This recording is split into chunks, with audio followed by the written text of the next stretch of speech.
Hello बच्चों, आइए आज हम लोग इस क्लास में फिजिक्स का अध्ययन करेंगे। क्लास 10th का फिजिक्स का पहला चैप्टर है समतल पृष्ठों पर प्रकाश का परावर्तन। समतल पृष्ठों पर प्रकाश का परावर्तन, reflection on plane surface. Reflection on plane surface, reflection कैसे होता है चिकने सतह पर, इसको आज हम लोग पढ़ेंगे। सबसे पहले हम समझेंगे प्रकाश किसे कहते हैं। प्रकाश किसे कहते हैं? What is light? प्रकाश क्या है? सबसे पहला हेडिंग है, आप लिखिएगा प्रकाश किसे कहते हैं।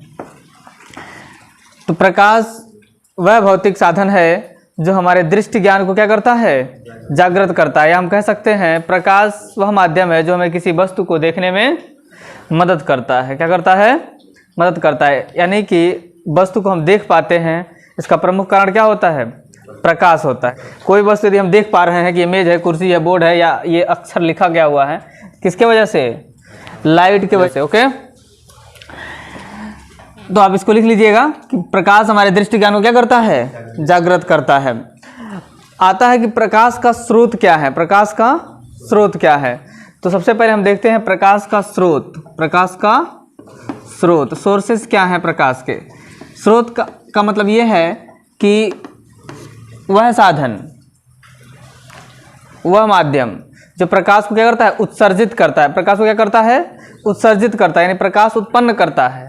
ठीक है, रिप्रोड्यूस करता है, प्रकाश को प्रोड्यूस करता है। वह क्या कहलाता है? प्रकाश का स्रोत कहलाता है। प्रकाश का स्रोत कहलाता है। जैसे सूर्य धरती का, पृथ्वी के लिए या पृथ्वीवासियों के लिए कहिए तो सूर्य सबसे बड़ा क्या है? प्रकाश का स्रोत है। सबसे बड़ा प्रकाश का स्रोत कौन सा है? सूर्य है। सबसे बड़ा प्रकाश का स्रोत क्या है? सूर्य है। इसके अलावा जो है चंद्रमा भी है। क्या है? चंद्रमा भी है, तारे भी हैं, जुगनू भी हैं। क्या है? जुगनू भी है। ये सभी जो है बात करिएगा तो प्राकृतिक स्रोत है। कौन सा है? नेचुरल सोर्सेज हैं। हाँ, कौन सा ये सोर्सेज हैं? नेचुरल सोर्सेज हैं, प्राकृतिक स्रोत हैं। आप लिख लीजिएगा आगे प्राकृतिक स्रोत।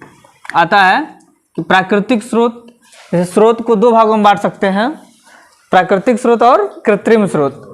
तो कृत्रिम स्रोत जैसे मानव निर्मित स्रोत, ऐसा स्रोत ऐसे स्रोत जिससे प्रकाश उत्पन्न होते हैं, जिसे मानव ने बनाया, उसे क्या कहते हैं? कृत्रिम स्रोत कहते हैं। जैसे आप लिख सकते हैं क्या? हाँ, विद्युत बल्ब लिखिएगा, विद्युत बल्ब, और लिखेंगे हाँ लैंप, है ना, कैंडल लिख लीजिए, मोमबत्ती, हाँ मोमबत्ती, हाँ लालटेन, हाँ लालटेन, टार्च इत्यादि। जितने भी सोर्सेज हैं जो मानव द्वारा बनाया गया है, जो लाइट देता है, प्रकाश उत्पन्न करता है, उसे हम क्या कहते हैं? कृत्रिम स्रोत कहेंगे। इसे क्या कहेंगे हम लोग? हाँ, कृत्रिम स्रोत कहेंगे। कृत्रिम स्रोत, ये सब मानव द्वारा बनाया गया हुआ है। इसके अलावा जो है कि इसी स्रोतों को फिर से दो भागों में बांटा गया है। देखेंगे आप लोग इसके गुणों के आधार पर, तो वह जो है कि दो भागों में बांटा गया है। एक को कहते हैं दीप्त स्रोत, एक को क्या कहते हैं? अदीप्त स्रोत। तो देखिएगा, तो दीप्त स्रोत किसे कहते हैं? तो दीप्त स्रोत उसे कहते हैं जो स्वतः प्रकाश उत्पन्न करता है, स्वतः प्रकाश उत्सर्जित करते हैं बिना किसी सहायता से। वह क्या कहलाते हैं? दीप्त प्रकाश स्रोत कहलाते हैं। तो दीप्त प्रकाश स्रोतों का सबसे बड़ा जो है कि क्या है? साधन सूर्य है। क्या है? सूर्य है। ठीक है, हाँ, इस पे जो है कि हीलियम और हाइड्रोजन के संलयन के फलस्वरूप क्या होता है? ऊष्मा उत्पन्न करता है, ऊर्जा उत्पन्न करता है और प्रकाश उत्पन्न करता है। ठीक है, तो वहां से मिलता है हमको क्या? लाइट। क्या मिलता है? लाइट मिलता है सूर्य से। और तारे, सभी तारे, सूर्य भी एक तारा है, आपको पता है। तारे, सभी तारे क्या चमकते हैं? इनके पास खुद का प्रकाश होता है। जिनके पास खुद का प्रकाश होता है वही दीप्त स्रोत कहलाते हैं। ठीक है, इसके अलावा जुगनू और ये सभी कृत्रिम स्रोत क्या कहलाते हैं? दीप्त स्रोत कहलाते हैं। कृत्रिम स्रोत क्या कहलाते हैं? दीप्त प्रकाश स्रोत कहलाते हैं। क्या कहलाते हैं? दीप्त प्रकाश स्रोत कहलाते हैं। दूसरा होता है अदीप्त प्रकाश स्रोत। क्या होता है? अदीप्त प्रकाश स्रोत। अदीप्त प्रकाश स्रोत क्या होते हैं कि वह प्रकाश स्रोत जो दीप्त प्रकाश स्रोतों से क्या करता है, प्रकाश लेकर के चमकता है, या कहेंगे रिफ्लेक्शन के फलस्वरूप प्रकाश उत्पन्न करता है, प्रकाश उत्सर्जित करता है परावर्तन के बाद। तो दीप्त प्रकाश स्रोत से प्रकाश लेकर के, उसमें सबसे बड़ा उदाहरण आप लिखिएगा मून को, चंद्रमा, चंद्रमा, मून। ये क्या करता है, यह लेता है किससे प्रकाश, यह लेता है सूर्य से प्रकाश। किससे, सूर्य से प्रकाश लिया कौन, चंद्रमा। क्या किया, चंद्रमा सूर्य से प्रकाश लेकर के रिफ्लेक्ट कर दिया। क्या कर दिया, देखेंगे इसको रिफ्लेक्ट कर किस पर, पृथ्वी पर। किस पर, पृथ्वी पर। ठीक है, तो वो हमें दिखाई देता है कि चंद्रमा क्या हो रहा है, चमक रहा है, चंद्रमा चमकता हुआ दिखाई देता है, और वह धरती पर क्या करता है, उजाला फैलाता है, प्रकाश देता है, चांदनी जिसको हम रात कहते हैं, प्रकाशिक रात कहते हैं। वो कैसे फैलता है, तो सूर्य से प्रकाश लेकर के उसको रिफ्लेक्ट करता है, परावर्तन करता है, परावर्तित करता है, जो पृथ्वी पर पहुंचता है। इसके अलावा आप उदाहरण में अब दर्पण से भी समझ लीजिएगा। अगर किसी दर्पण पे आप कभी टार्च जला के देखिए, क्या जला के देखेंगे, टार्च। जब किसी दर्पण पे आप क्या करिए, ये मान लीजिए टार्च है, क्या है, मानने में क्या जा रहा है, हैं? मानने से सब होता है, क्यों, हाँ, मान लीजिए ये टार्च है, क्या है, ये टार्च है, इस पे यहाँ पे बटन होता है ना, हाँ, ये बटन होता है, और इसमें से क्या निकलता है, लाइट। क्या निकलता है, लाइट निकलता है, प्रकाश निकलता है। ठीक है, ये टार्च से प्रकाश निकला, बटन दबाए तो कहाँ पड़ा, दर्पण पे पड़ा। किसे पड़ा, मिरर है, क्या है, हाँ, मिरर। ठीक है, दर्पण है, दर्पण पड़ा, दर्पण पे पड़ा क्या, लाइट। जब इस दर्पण पे लाइट पड़ेगा तो क्या होता है, बताइए आप लोग, हाँ, यह वहां से परावर्तित हो जाता है। क्या हो जाता है, परावर्तित हो जाता है, वापस लौट जाता है, वापस क्या होता है, लौट आता है। तो उसको हम क्या बोलते हैं, ये इसको बोलते हैं अदीप्त स्रोत। क्या बोलते हैं, अदीप्त स्रोत बोलते हैं, याद रखेंगे। ठीक है, ये अदीप्त स्रोत हो गया। चंद्रमा भी क्या हो गया, अदीप्त स्रोत हो गया। ठीक है, जो स्वतः प्रकाश उत्पन्न करता नहीं है, प्रकाश विभिन्न प्रकाश स्रोतों से प्रकाश लेकर क्या करता है, प्रकाश उत्पन्न करता है। इसके देखते हैं प्रकाश के गुण। कहने का मतलब यह है कि प्रकाश की जो प्रॉपर्टीज है, गुण है, वह आप लोग पहले ही जो है परिभाषा इसका पढ़े हैं कि प्रकाश की उपस्थिति में वस्तुएं क्या करती है, दिखाई देती हैं। तो इसका प्रथम गुण वही है कि प्रकाश की उपस्थिति में वस्तुएं क्या होती हैं, दिखाई देती हैं। ठीक है, तो अब पहला में लिखिएगा, प्रकाश की उपस्थिति में वस्तुएं क्या होती हैं, हाँ लिख लीजिए, प्रकाश की उपस्थिति में, प्रकाश की उपस्थिति में वस्तुएं क्या करती हैं, वस्तुएं दिखाई देती हैं। ओके, इसके अलावा आप लिखिएगा कि प्रकाश जो है सदैव सरल रेखा में गमन करता है, सीधी रेखा में गमन करता है। किस रेखा में गमन करता है, हाँ, सरल रेखा में गमन करता है प्रकाश। देखिए ये सीधी रेखा है, ठीक है, प्रकाश ऐसे सीधा जाता है, प्रकाश गमन सीधा करता है। ठीक है, इसको यदि आप क्या करना है, प्रैक्टिकल करना है, तब कैसे पता करेंगे, पिन होल कैमरा के माध्यम से आप इसको क्या कर सकते हैं, पता कर सकते हैं। ठीक है, गत्ता लेकर के काट करके छोटे छोटे, और उसको एक लाइन से व्यवस्थित कर देंगे। अब एक पिन बनाएंगे, एक होल बनाएंगे, सब में एक बराबर। ठीक है, अब बगल से क्या करेंगे, प्रकाश को देंगे एक टॉर्च के माध्यम से। ठीक है, तो अब देखेंगे कि प्रकाश क्या हो रहा है, सीधी जो है कि रेखा में क्या हो रहा है, गमन कर रहा है। तो वहां से आप पिन होल कैमरा से इसको आप प्रैक्टिकल कर सकते हैं, या जो है प्रकाश की उपस्थिति में आप कोई क्या करिए, सीधी जो है कि कोई पैड हो, उसको लेकर के आप रखेंगे, तो उसको देखेंगे कि जो उसका इमेज बन रहा है, जो ब्लैक सा बनता है ना, काला परछाई, तो उसको हम क्या करते हैं, काले परछाई को देखेंगे तो एकदम सीधा बनता है। कैसा बनता है, सीधा बनता है। तो वो भी बताता है हमें क्या, कि प्रकाश सीधी रेखा में गमन करता है। तो पहला ये, दूसरा ये हो गया, प्रकाश सरल रेखा में, सीधी रेखा में गमन करता है। तीसरा आप लिख देंगे कि प्रकाश को गमन करने के लिए किसी माध्यम की आवश्यकता नहीं होती है। अब लिखिएगा माध्यम की आवश्यकता नहीं होती है, माध्यम की आवश्यकता नहीं होती है, किसी माध्यम की आवश्यकता नहीं होती है। कहने का मतलब ये है कि जिस प्रकार से किसी भी वस्तु को, जैसे ध्वनि है, क्या है ध्वनि बताए थे उदाहरण में, ध्वनि को क्या करते हैं हम, 9th आप लोग पढ़े होंगे, ध्वनि को गमन करने के लिए किसकी आवश्यकता होती है, माध्यम की आवश्यकता होती है। किसकी आवश्यकता होती है, माध्यम की। बिना माध्यम के ध्वनि एक जगह से दूसरी जगह नहीं जा सकता है, ठीक है। जैसे हवा है, ठीक है, तो हवा में हम क्या करते हैं, यदि बोलते हैं तो हमारी आवाज़ क्या होती है, सुनाई देती है, क्या करती है, सुनाई देती है। लेकिन यदि जल में हम अगर डूब जाएं, अब बोलें जल के अंदर जा करके, पानी के अंदर जा करके, तो बाहर कितना हो तेज बोलिएगा, अंदर से सुनाई देगा, बाहर नहीं सुनाई देता है। तो ये कहते हैं कि ध्वनि को क्या होती है, माध्यम की आवश्यकता होती है, लेकिन प्रकाश को इस माध्यम की आवश्यकता नहीं होती है। वह किसी माध्यम में आसानी से चला जाता है, ठीक है, चाहे वो जो है क्या हो, वायु हो, जल हो या फिर कांच हो, ठीक है। निर्वात में होता है वैक्यूम, खाली जगह। निर्वात मतलब निर्वात, बिना वात के, वात माने वायु, जहाँ पे हवा भी ना हो, जहाँ हवा भी ना हो उसे निर्वात कहते हैं। क्या कहते हैं, निर्वात कहते हैं, ठीक है। जैसे धरती पर तो वायुमंडल है, हवा है, लेकिन क्या अंतरिक्ष में भी है, अंतरिक्ष में वायुमंडल नहीं है, लेकिन फिर भी हमसे करोड़ों किलोमीटर दूर होने के बाद भी सूर्य का प्रकाश धरती पर आता है, सीधी आता है, ठीक है। इसका अर्थ यही है कि हम देखेंगे कि प्रकाश क्या होता है, निर्वात में भी गमन करता है। गमन करना मतलब जाना, हाँ, चलना, तो निर्वात में भी चल सकता है कौन, प्रकाश के प्रॉपर्टीज हैं, ये गुण है, ठीक है। ये इंपॉर्टेंट गुण है प्रकाश के। निर्वात में प्रकाश की चाल बताई गई है कितनी, 3 × 10⁸ मीटर प्रति सेकंड। बहुत अच्छा।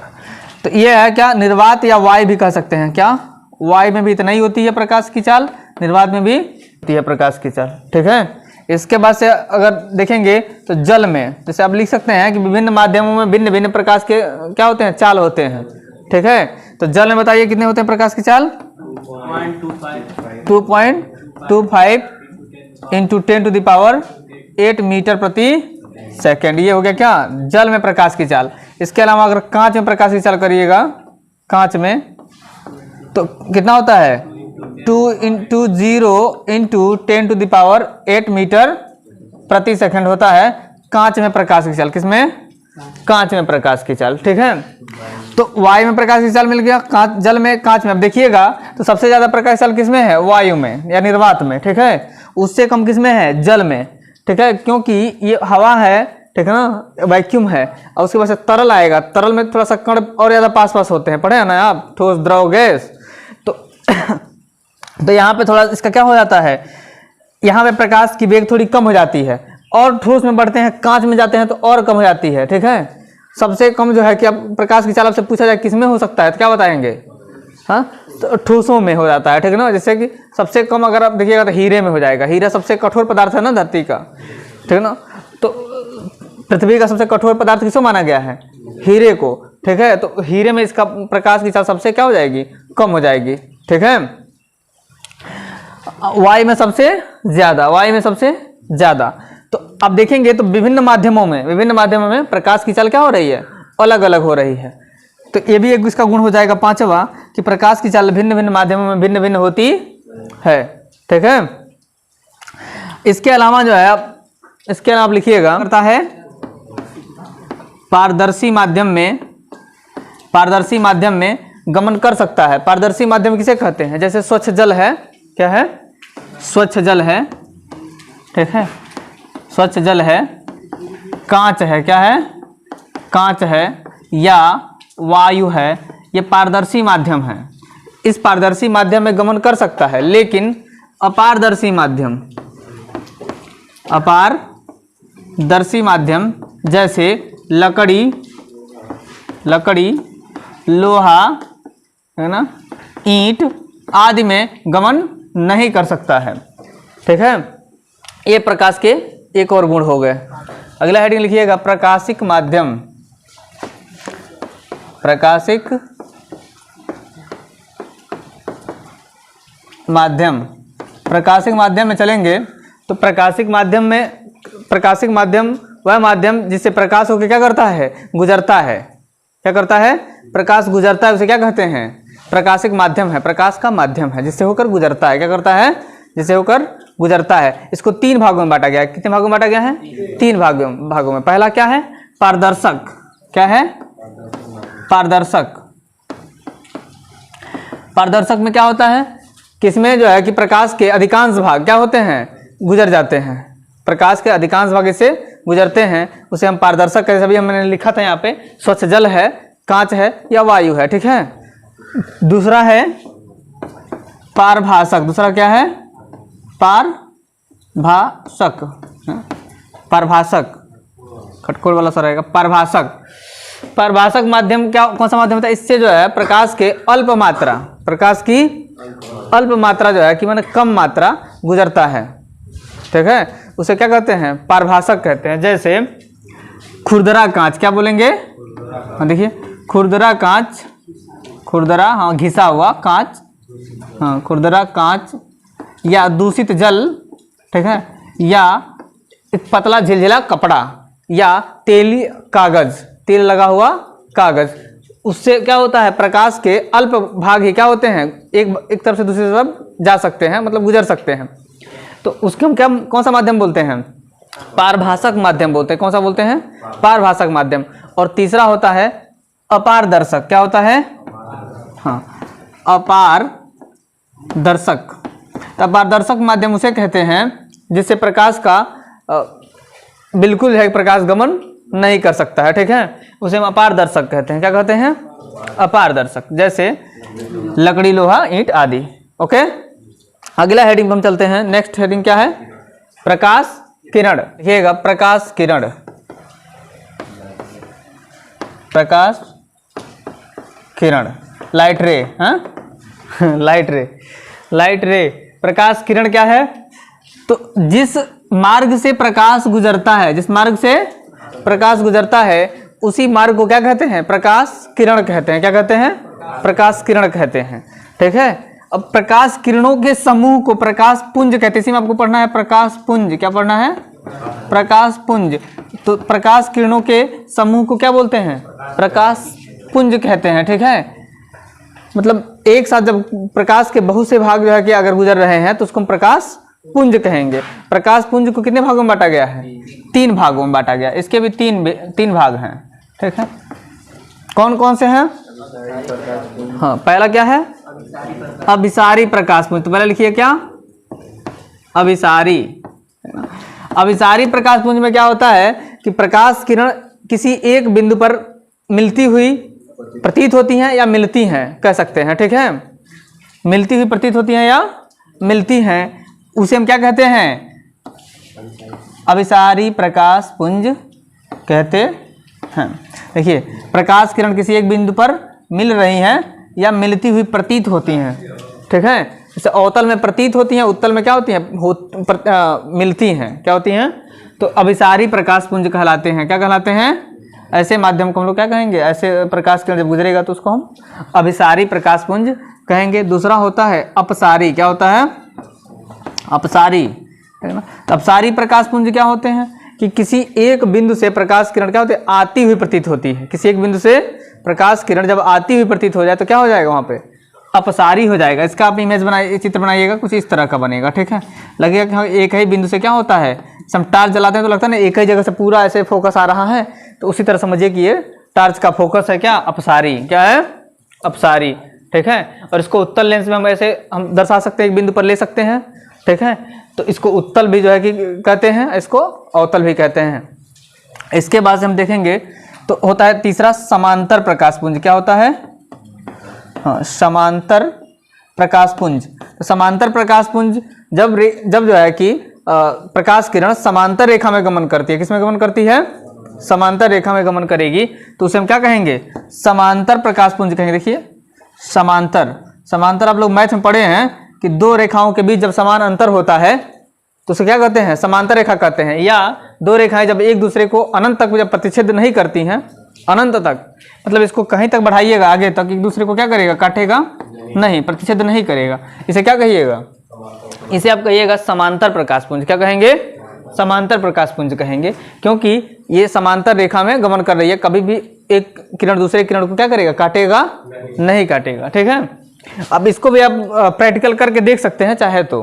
ठीक है, जैसे क्या करिए ना, आप एक अंधेरे कमरे में जाइए, ठीक है, और उस एक गत्ता लीजिए, उस गत्ते में 2 होल कीजिए, कितने, 2 या 3, ठीक है, और इधर से टार्च जलाइए। क्या करिए, टार्च जलाएंगे, ठीक है, जब टार्च जलाएंगे देखेंगे तो वो 2 ही बिंदु जा करके क्या उतरेगा, दीवार पे या पर्दे पे, उसको देख सकते हैं आप, 2 बिंदु जाके वहाँ पे पर्दे पे फोकस का बनेगा, लाइट का बनेगा।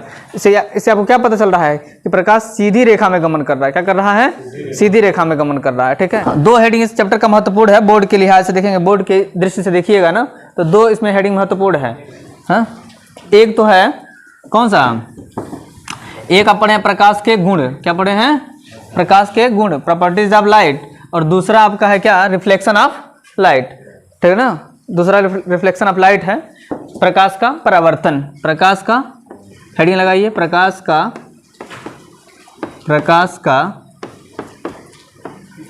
परावर्तन, प्रकाश का परावर्तन। देखिएगा, प्रकाश किरण क्या होता है, जब किसी चिकनी अथवा पालिशदार सतह पर, चिकनी अथवा पालिशदार सतह पर क्या होता है, आके टकराता है। जब कोई प्रकाश किरण किसी चिकनी अथवा पालिशदार सतह पे टकराती है, ठीक है, तो टकरा करके उसका अधिकांश भाग क्या करता है, उसी माध्यम में वापस लौट जाता है। तो वापस लौटने की, प्रकाश किरण के वापस लौटने की यह घटना क्या कहलाती है, प्रकाश का परावर्तन कहलाती है, प्रकाश का परावर्तन कहलाती है, रिफ्लेक्शन ऑफ लाइट कहलाती है। देखेंगे तो ये जो सतह है इसको परावर्तक तल बोलेंगे, या चिकनी सतह, या परावर्तक तल भी बोल सकते हैं, चिकनी सतह भी बोल सकते हैं। ठीक है, जो क्या है, प्लेन है। क्या है, मान लीजिए ना कि एक ये समतल दर्पण है जिसको हम ऐसे उल्टा करके रख दिए, क्या किए, उल्टा करके रख दिए, उस पर लाइट हम जला रहे हैं। ठीक है, इसको भी आप टार्च से प्रैक्टिकल कर सकते हैं, और एक समतल दर्पण लेकर के, जिस पे आप आईना जिसको कहते हैं, मुंह देखते हैं, ठीक है, चेहरा देखते हैं। हाँ, नहीं देखते हो क्या, देखते हैं ना, तब क्या हंस कह रहे हो, है ना। तो उसको हम क्या कहेंगे, परावर्तक, इसको ऊपर वाले परावर्तक तल कहेंगे। ये जो नीचे वाला तल है इसको क्या कहेंगे, कलई किया हुआ तल है, या पेंट किया हुआ है, ठीक है, या लाल ऑक्साइड का लेप चढ़ाया जाता है दूसरे पृष्ठ को क्या करने के लिए, परावर्तक बनाने के लिए। ठीक है, ये सारे क्रिया किए जाते हैं। तो ये देखिएगा, तभी तो होगा परावर्तक। एक तो ऐसा दर्पण होता है जो कांच जिसको हम लोग कहते हैं, जो आर पार दिखाई दे रहा है, क्यों, और जब उसी कांच को आप क्या करिएगा ना, एक तरफ अगर लेप लगा लीजिए, कुछ ना मिले तो मटिए का लेप लगा दीजिए, तो देखिए उसमें आपका चेहरा एक तरफ से दिखने शुरू हो जाएंगे। ठीक है, तो परावर्तक बन जाएगा, वो क्या बन जाएगा, हाँ, एक पृष्ठ पे अगर लेप लगाइएगा तो दूसरा पृष्ठ परावर्तक बन जाएगा, यानी कि उसमें फेस आपका दिखाई देने लगेगा, इमेज बनने लगेगा, प्रतिबिंब बनने लगेंगे, तो उसे हम क्या कहिएगा, परावर्तक तल कहिएगा। क्या कहिएगा, परावर्तक तल कहिएगा। यहाँ पे आपको 2 चीज समझना है, और बता दे रहे हैं कि प्रतिबिंब और परछाई में अंतर होता है, समझ लीजिए। प्रतिबिंब और परछाई में क्या होता है, अंतर होता है, प्रतिबिंब और परछाई। अब देखिए, हाँ, देखिए, प्रतिबिंब हमेशा जैसा वस्तु रहेगा, ठीक है, वस्तु के आकार का बनेगा, वस्तु की आकृति के अनुरूप बनेगा, जैसा वस्तु होगा वैसा बनेगा, रंग में भी कोई परिवर्तन नहीं होगा, रंग में भी कोई परिवर्तन नहीं होगा। ठीक है, ये उसे हम प्रतिबिंब कहेंगे, उसे क्या कहेंगे, प्रतिबिंब कहेंगे। ठीक है, वह दर्पण में बनता है, केवल किसमें बनता है, दर्पण में बनेगा। ठीक है, जल में भी बन जाता है, पानी में भी आपका इमेज बनता है ना। तो हाँ, पानी भी जो है कभी कभी काम कर देता है। नारद मुनि वाला किस्सा सुनाए थे ना, हाँ, वही वाला समझ लीजिए। ठीक है, कभी अब समय मिलेगा सुनाएंगे नारद मुनि वाला, अब थोड़ा सा वीडियो बन रहा है तो सुने सुनाएंगे, ठीक है ना। हाँ तो प्रतिबिंब जो है, प्रतिबिंब क्या है, प्रतिबिंब किसे कहते हैं, प्रतिबिंब में जिसमें हम समान एकदम इमेज बने, ठीक है ना, जैसा हम हैं वैसी आकृति बनेगा, जैसे हम रंग का कपड़ा पहने उसी रंग का कपड़ा दिखाई देगा, जैसे हमारा शरीर का बनावट है वैसा दिखाई देगा, जैसा फेस का कलर है वैसा दिखाई देगा, गोरे हैं तो गोरे, काले हैं तो काले, मतलब जैसे रहेंगे वैसे दिखाई देगा। किसमें, प्रतिबिंब में, उसे प्रतिबिंब कहेंगे। अब परछाई क्या होता है कि आप जो है कि कैसा भी रहिए, कैसा भी कपड़ा पहने रहिए, ठीक है, इमेज कैसा बनेगा, काला ही बनेगा। ठीक है, तो कैसा बनेगा, काला ही बनेगा, उसे हम परछाई कहते हैं। यह प्रकाश की उपस्थिति में ही बनेगा, प्रकाश नहीं है तो इमेज परछाई नहीं बन सकती है, परछाई नहीं बन सकती है। प्रकाश की उपस्थिति में ही परछाई बनेगी, अन्यथा नहीं बनेगी। और परछाई हमेशा काली बनती है, लेकिन वस्तु के आकृति के अनुरूप बनती है, वस्तु की आकृति के अनुरूप बनती है। ओके, मतलब आदमी है तो आदमी का इमेज आदमी के जैसा होगा, काला होगा परछाई। ठीक है, अगर कोई जानवर है तो जानवर के जैसा परछाई उसका होगा, कुर्सी है तो कुर्सी का परछाई कुर्सी जैसा होगा। क्यों? तो परछाई जो है अभी आकृति के वस्तु के अनुरूप बनती है, उसकी आकृति, लेकिन सदैव काली बनती है। ठीक है, प्रतिबिंब और परछाई समझ गए। चलिए आइए हम फिर से पुनः चलते हैं किस पर, प्रकाश का परावर्तन पे। किस पे? प्रकाश के परावर्तन पे। तो जब कोई प्रकाश किरण किसी चिकनी अथवा पालिशदार सतह पर क्या करती है, टकराती है, ठीक ना, तो टकराने के बाद से उसका अधिकांश भाग उसी माध्यम में क्या करता है, वापस लौट जाता है। वापस लौटने की यह घटना प्रकाश का परावर्तन कहलाती है।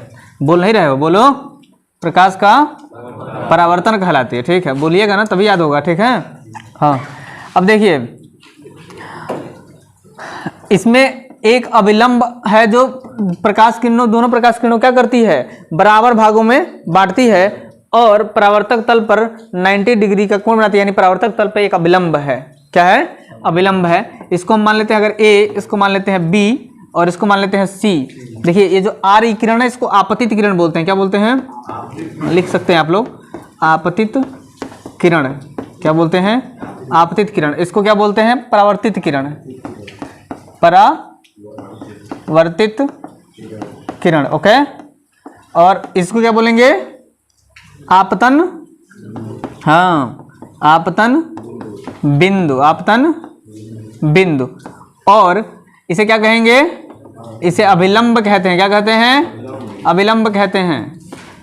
यानी भी हो गया अभिलंब, अभिलंब, ये लंब है ना तो अभिलंब हो गया। ओके, यहाँ पे जो ये कोण बन रहा है, दो कोण, ये दो, इसको मानेंगे हम आपतन कोण। क्या बोलेंगे? हाँ, आपतन कोण। आपतन कोण क्यों कहते हैं इसको? क्योंकि यह आपतित किरण और अभिलंब के मध्य बन रहा है, इसको आपतन कोण कहेंगे। ठीक है, और आप परावर्तित किरण और अभिलंब के मध्य बनने वाले कोण क्या कहते हैं? परावर्तन कोण। क्या कहेंगे? परावर्तन कोण बनता है परावर्तित किरण और अभिलंब के मध्य। आपतित किरण बनता है किसके? आपतित किरण और अभिलंब के मध्य बनता है आपतन कोण आई। इसको किसे लिखते हैं? आई से, इसको स्मॉल आर से दर्शाते हैं। यहाँ पे जैसे आपको एग्जाम में क्वेश्चन बन जाता है कई कई बार कि परावर्तित, यदि आपतन कोण का मान कितना है? 30 डिग्री है। आपतन कोण का मान कितनी है? 30 डिग्री है। तो बताइए परावर्तन कोण क्या का मान क्या होगा? ठीक है, तो आप तुरंत बताएंगे 13। क्यों? क्योंकि हाँ, इसका नियम भी होता है, इसका नियम भी होता है। अभी हम पढ़ेंगे नियम इसका कि कोण आई क्या होता है? कोण आर के बराबर होता है। आपतन कोण परावर्तन कोण के बराबर होता है। ठीक है, इससे पहले हम परावर्तन के भेद भी पढ़ लेते हैं। किसके? इसके प्रकार भी पढ़ लेते हैं। परावर्तन, प्रकाश के परावर्तन के भेद पढ़ लेते हैं। ठीक है, परिभाषाएं दिया है तो परिभाषाएं में आप समझेंगे ना कि परिभाषाएं क्या है। पूछ रहा है आपतित किरण किसे कहते हैं, तो लिख देंगे कि हाँ, आती हुई किरणें, प्रकाश की वह किरण जो आकर के टकराती है किस पर? हाँ, आपतन बिंदु पर, उसे क्या कहते हैं? आपतित किरण कहते हैं। और आपतन बिंदु से टकरा करके वापस जो लौटती है किरणें, उसको परावर्तित किरण कहते हैं। ठीक है, और आपतित किरण और अभिलंब के मध्य बना कोण आपतन कोण कहला गया आई, और परावर्तित किरण और अभिलंब के मध्य बना कोण परावर्तन कोण कहला गया आर। ठीक है, आपतन बिंदु किसे कहते हैं? तो वह बिंदु जिस पर क्या करता है? आपतित किरण, अभिलंब और परावर्तित किरण आकर के मिलता है। ठीक है, उसे हम क्या कहते हैं? आपतन बिंदु कहते हैं। ठीक है, परिभाषित हो गया। इसके बाद से परावर्तन के प्रकार समझ लीजिए। इसके प्रकार, हाँ, प्रकार, परावर्तन के प्रकार।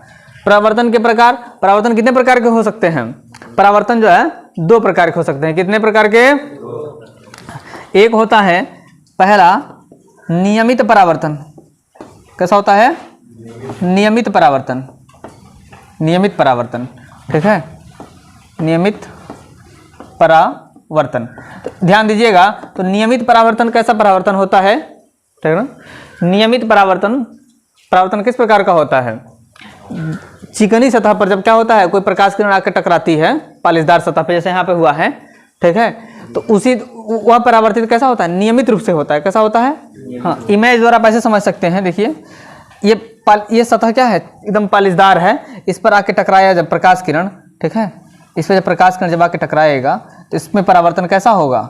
नियमित रूप से होगा। देखिए एकदम समांतर रेखा में जा रहा है, ठीक है, समांतर रेखा में आ रहा है प्रकाश किरण, समांतर रेखा में बैक भी हो रहा है, ठीक है, वापस भी हो रहा है।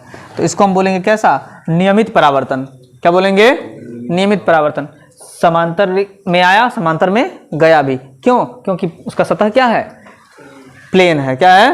हाँ, सरफेस जो है प्लेन है। तो प्लेन सरफेस पे यदि परावर्तन होता है तो नियमित परावर्तन कहते हैं, ठीक है। और दूसरा होता है अनियमित या विसरित परावर्तन। क्या होता है?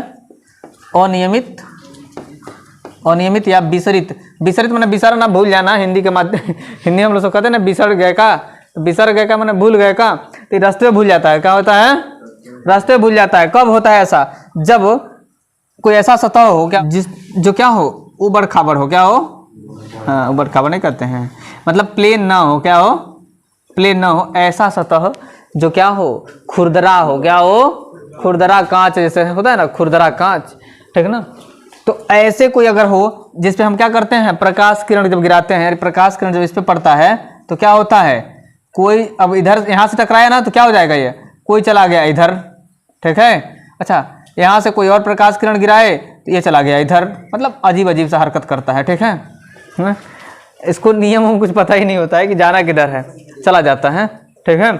तो ये देखिए प्रकाश किरण आया है, कोई इधर लौट गया, अब क्या करोगे?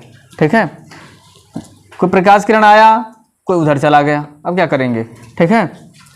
तो प्रकाश किरण का इसमें कोई मार्ग निश्चित नहीं होता है।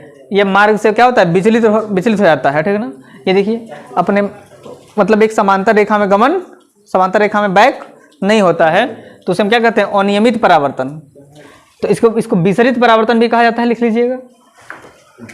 हाँ, विसरित परावर्तन भी इसको कहते हैं। इरेगुलर भी कहते हैं। रेगुलर है, इरेगुलर है, नियमित अनियमित परावर्तन के नियम। तो नियम पहला हम लोग क्या पढ़े हैं कि परावर्तन में जो पहला नियम है वह ये है कि आपतित किरण, ठीक है, और परावर्तित किरण और अभिलंब तीनों क्या होते हैं? एक ही तल में स्थित होते हैं। बात समझ में आ रहा है? आपतित किरण, परावर्तित किरण और अभिलंब तीनों कहाँ होते हैं? एक ही तल में स्थित होते हैं, ठीक है। ये हो गया पहला नियम। ये क्या हो गया? हाँ। दूसरा नियम है कि आपतन कोण आई परावर्तन कोण आर के क्या होता है? बराबर होता है, ठीक है। ये हो गया नियम 2, ठीक है। कर लेंगे, कोई दिक्कत? चलिए, यदि देखिए कई बार ऐसा भी क्वेश्चन बन जाता है कि दे दिया कोण आर का मान, कोण दिया हो कि कोण आर बराबर जो है कि अगर दिया हो 30 डिग्री, क्या हो? 30 डिग्री, समझ रहे हैं? तो बताइए इसको अगर यम मान लें, इसको यम डैश मान लें, ठीक है, इसको ए माने हैं, इसको बी माने, इसको सी माने हैं, इसको एन माने हैं, ठीक है, समझ रहे हैं? तो होता क्या है, पूछ दिया आर बराबर 30 डिग्री है, तो बताइए आई बराबर कितना होगा? आसानी से बता देंगे क्योंकि ये सूत्र आपको पता है, आर आई बराबर आर होता है, 30 डिग्री होगा। लेकिन कई बार क्वेश्चन ऐसे बन जाता है, बताइए सी बी एम डैश क्या होगा या एम डैश बी सी क्या होगा? एम डैश बी सी बराबर क्या होगा बताइए? तो अब क्या कहाँ से लाइएगा? M dash B C, dash B C, M dash B C, यानी कि ये कोण गहराई ज्ञात करने के लिए। बहुत अच्छे। अब यह क्या करेंगे आप, क्योंकि ये अभिलंब क्या करता है हमेशा जो है कि तल के साथ क्या कर रहा है? 90 डिग्री का कोण बना रहा है। तो कुल कोण क्या है? एम डैश बी एन बराबर कितना है? देखिएगा, तो एम डैश बी एन बराबर कितना है? 90 डिग्री का कोण है कि नहीं है? ठीक ना। और एन बी सी कितना है? हाँ, एन बी सी हमको पता है, एन बी सी कितना है? 30 डिग्री, ठीक है। तो कुल क्या करेंगे?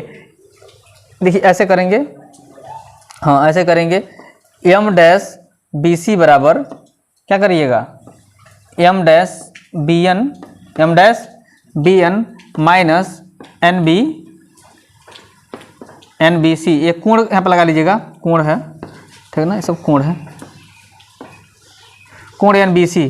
तो अब देखिए कोण एम डैश बी एन क्या है, 90 डिग्री है, और 90 डिग्री में से कितना हटाइएगा, 30 डिग्री। तो 90 में से 30 निकला, कितना हुआ, हाँ 60 डिग्री। तो इसका मान कितना हो गया, 60 डिग्री, आंसर हो गया। ठीक है, इस तरह के भी क्वेश्चन कई बार एग्जाम में पूछे गए हैं। ठीक है, तो इसको भी आप तैयार कर लीजिएगा, इसमें कन्फ्यूज नहीं होना है। अगर ऐसे पूछ दें तो भी कर लेंगे, कोई दिक्कत। अच्छा, कई बार ये दे देता है और ये पूछता है, तो इसी का उल्टा कर दीजिए। हाँ, 90 में से इसको हटा दीजिए, 60 को बच गया 30, या जितना भी दिया हो उसको माइनस कर देंगे, 90 में से मिल जाएगा। या कई बार क्या करता है ना, ये ना पूछ के ये पूछ देगा, समझ रहे हैं। जैसे दे दिया है 60, ठीक है, ये पूछ रहा है कितना होगा, तो जब ये 60 है तो ये 30 होगा r बराबर, जब r बराबर 30 होगा तो i बराबर भी 30 होगा, परावर्तन के नियम से। क्यों, परावर्तन के नियम नहीं कहता है कि r बराबर क्या है, i है, i बराबर r है। ओके, अगला नेक्स्ट क्या है हेडिंग, प्रकाश की उत्क्रमणीयता। प्रकाश की उत्क्रमणीयता में क्या होता है कि जब जो है, जैसे आप लोग पढ़े हैं अभी, किरण है, प्रकाश किरण क्या है, परावर्तित होती है, आपतित किरण है, परावर्तित किरण है ना। तो इसमें क्या होता है कि कई बार ऐसी हो जाती है कि अगर ये दर्पण मान लीजिए, और यहाँ पे निकाय लग गया, ठीक है, तो ये किस भांति काम करने लगेगा, ये जो है काम करने लगेगा किसके भांति में, आपतित किरण के तरह। परावर्तित किरण जब आपतित किरण की तरह काम करने लगेगा, और आपतित किरण परावर्तित किरण की तरह काम करने लगेगा। तो इसको हम बोलते हैं प्रकाश की उत्क्रमणीयता। क्या बोलेंगे, प्रकाश की उत्क्रमणीयता बोलते हैं कि जब परावर्तित किरण आपतित किरण की तरह और आपतित किरण परावर्तित किरण की तरह काम करने लगे, तो ऐसे में हम क्या बोलते हैं, प्रकाश की उत्क्रमणीयता। भाई देखते हैं प्रतिबिंब, क्या देखते हैं, प्रतिबिंब। प्रतिबिंब जो है किसे कहते हैं, तो किसी बिंदु से चलने वाली प्रकाश किरणें परावर्तन या अपवर्तन के बाद से क्या होता है, एक बिंदु पर मिलती है, वो उसका इमेज होता है। क्या होता है, वो उसका इमेज होता है, प्रतिबिंब होता है। ठीक है, उसे प्रतिबिंब कहते हैं, इमेज कहते हैं। ठीक है, यह जो है दो प्रकार के होते हैं, वास्तविक और आभासी।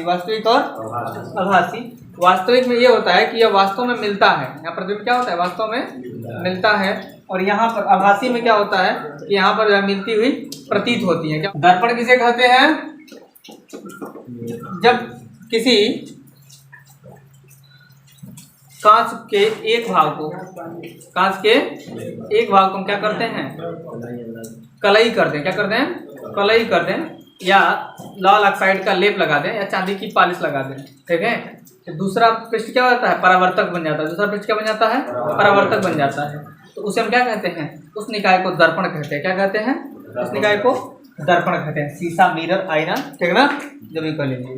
ठीक है, इस दर्पण को दो भागों में बांटा गया। दर्पण को कितने भागों में बांटा गया है, दो भाग में। कौन कौन सा, पहला है समतल दर्पण, इंपॉर्टेंट एग्जाम के दृष्टि से इसको याद रखिएगा।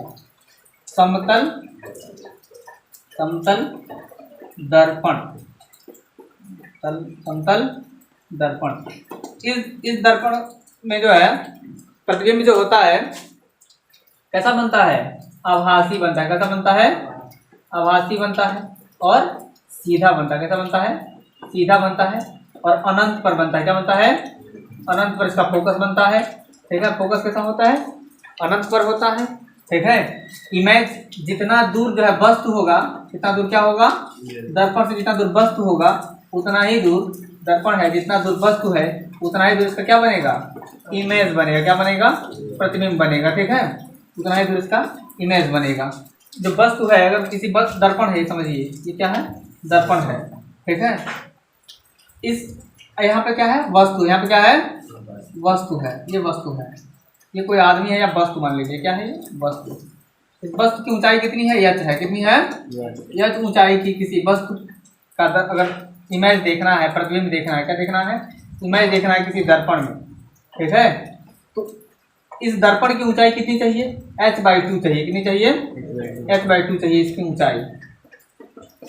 दर्पण की ऊंचाई क्या है, ये दर्पण है, याद रखिए। दर्पण की ऊंचाई चाहिए h/2 और यदि वस्तु का ऊंचाई कितनी है h है। कहने का मतलब यह है कि यदि वस्तु की ऊंचाई है 20 मीटर, ठीक है, तो दर्पण की ऊंचाई कितनी चाहिए 10 मीटर। कितने?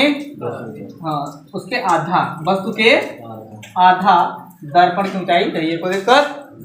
चलिए, एक ये इसका क्या है गुण है, ये समझते हैं गोलीय दर्पण। दूसरा क्या है गोलीय दर्पण। नाम से पता चला कोई गोल गोल सा कोई वस्तु होगा क्या? गोलीय दर्पण। गोलीय दर्पण देखेंगे। दूसरा है जब किसी कांच के खोखले गोले को, कांच के, मान लीजिए कांच है शीशा, बॉल देखें ना, बॉल खेलते हैं, बॉल के अंदर क्या होता है खोखला होता है, बड़ा होता है क्या, अंदर खोखला होता है। उसी तरह से अगर कोई कांच का बॉल मान लीजिए हो, कांच का दर ऐसा हो जो आर पर दिखाई देता है, ऐसे गोल सा बना हो, अंदर खोखला हो, क्या हो, उसी कहते हैं कांच का खोखला गोला। कांच का खोखला, कांच का खोखला गोला, ये है, ठीक है ना। जब किसी कांच के खोखले गोले को क्या करते हैं काट दिए, क्या कर दिए काट दिया। जब काटेंगे तो कैसा मिलेगा, ऐसा बनेगा ना,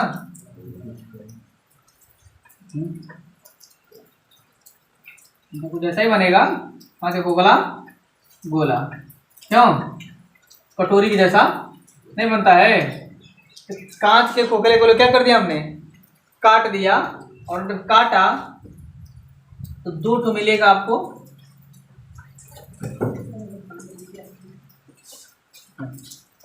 देखिए कांच के किसी खोखले गोले को काट करके जब क्या करते हैं उसके एक पृष्ठ को यदि कलई कर दिया जाए या चांदी की पॉलिश लगा दिया जाए तो दूसरा पृष्ठ क्या होता है परावर्तक बन जाता है, और इस निकाय को हम क्या कहते हैं गोलीय दर्पण कहते हैं।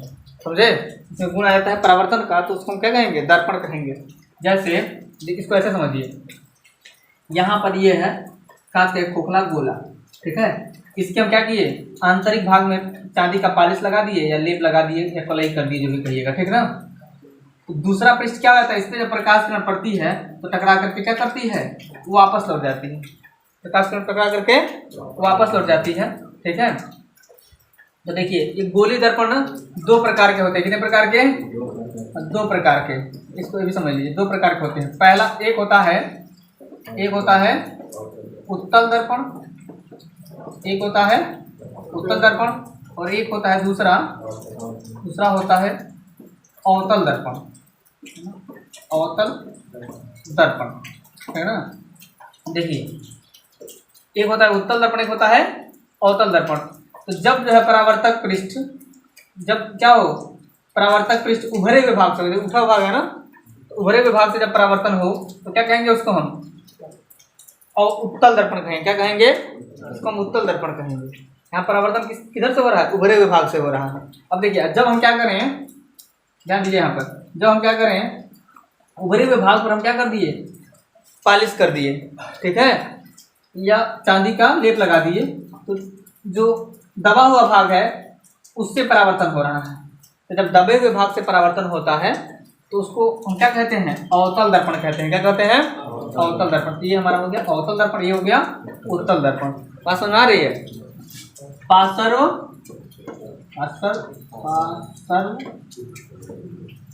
उत्क्रमण, बात समझिए। पार्श्व मतलब क्या होता है साइड, क्या होता है साइड।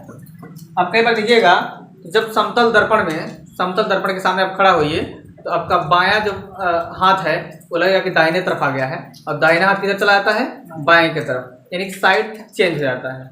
साइड क्या होता है बदल जाता है। तो साइड का बदलना ही, साइड का बदलना ही क्या कहलाता है पार्श्व उत्क्रमण कहलाता है। साइड का बदलना ही क्या कहलाता है पार्श्व उत्क्रमण कहलाता है। बात समझ रहे हैं? जैसे कुछ जो है कि क्या होता है, जैसे कि इंग्लिश के अल्फ़ाबेटिकल कुछ लेटर्स हैं, अंग्रेजी के वर्णमाला के कुछ ऐसे अक्षर होते हैं, तो उसका पढ़िएगा तो वो जब उसको समतल दर्पण में देखिएगा तो कैसा दिखाई देगा। कुछ ऐसे हैं 11 हैं, कितने हैं 11 हैं। ये कैपिटल लेटर के अक्षर की बात हो रही है, स्मॉल लेटर के अक्षर में तो गड़बड़ा जाएगा सब, ठीक है ना। हम भी तो लिखे हैं ना, डब्ल्यू भी हो सकता है, डब्ल्यू लिखे हैं, डब्ल्यू लिखे, कितने हो गए, 2 2 4 2 6 2 8 9 9 2 11 हो गए।